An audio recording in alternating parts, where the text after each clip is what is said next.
Good morning. This is the ninth issue of Catch of the Day, available on the YouTube channel Branch Talk. Reading today from Doug Mitchell's book, Holy Cow, Holy Dung, and we're starting on page 4. The question then is, what is typified and symbolized by dung when it is used as a cooking agent?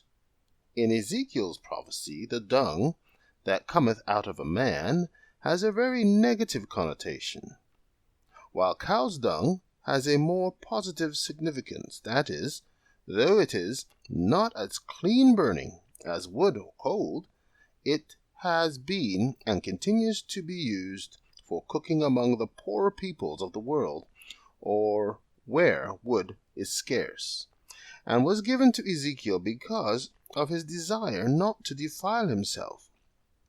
Both types of dung were to be used to prepare the multi-ingredient bread that was to be eaten by the children of Israel and Ezekiel.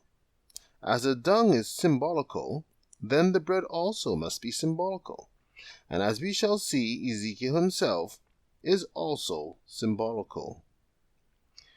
Were the eating of the defiled bread so simply symbolized the trying times that the children of Israel were to pass through in punishment for their sins, there would have been no need to describe the bread they were to eat as containing 6 different ingredients, as any single ingredient bread would have conveyed the thought. Moreover, the prophecy contains a time element, 430 days, brackets years. Ezekiel 4:4-6. That does not correspond to any historical timeline of ancient Israel prior to the time Ezekiel received the vision. Therefore, we must look forward from Ezekiel's time to a time when God's people were to eat multigrain bread that was to be defiled by dung that cometh out of a man. We also know that that time period is future from Ezekiel's time by the fact that the Lord says, "Even thus shall the children of Israel eat their defiled bread among the Gentiles, whither I will drive them." Ezekiel 4:13. The words shall eat and will drive, both being in the future tense, indicate that the prophecy is for a time after Ezekiel's. Also note that the time of their eating their defiled bread transpires while they are among the Gentiles, whither I will drive them. Furthermore, Ezekiel was given each day for a year, for the iniquity of the Israel and of Judah. The word translated iniquity is also translated punishment, as in Genesis 4:13, and punishment of their iniquity, as in Leviticus 26:41, and Lamentations 4:6, etc.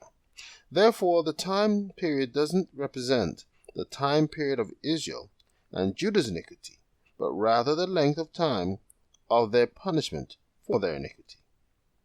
As our interest in this study is to learn the meaning of the symbol of cow's dung, and as we have other studies which specifically address the meaning of man's dung and the time factor involved in this prophecy, we will simply state our understanding of those things, and hereby ask the reader to see those studies for the proof of our assertions. Our understanding is that the 430 years when God's people were to eat the defiled bread began with the Protestant Reformation by Martin Luther in the 1500s, and continued through the progression of the Reformation through the following centuries. The 6-ingredient bread represents the 6 major doctrines that were lost sight of during the falling away, 2 Thessalonians 2:3, of the church, brought on by those who forsook the Holy Covenant, Daniel 11:30, and which were being restored to the church during the Reformation, and which brought forth the 6 major Protestant denominations.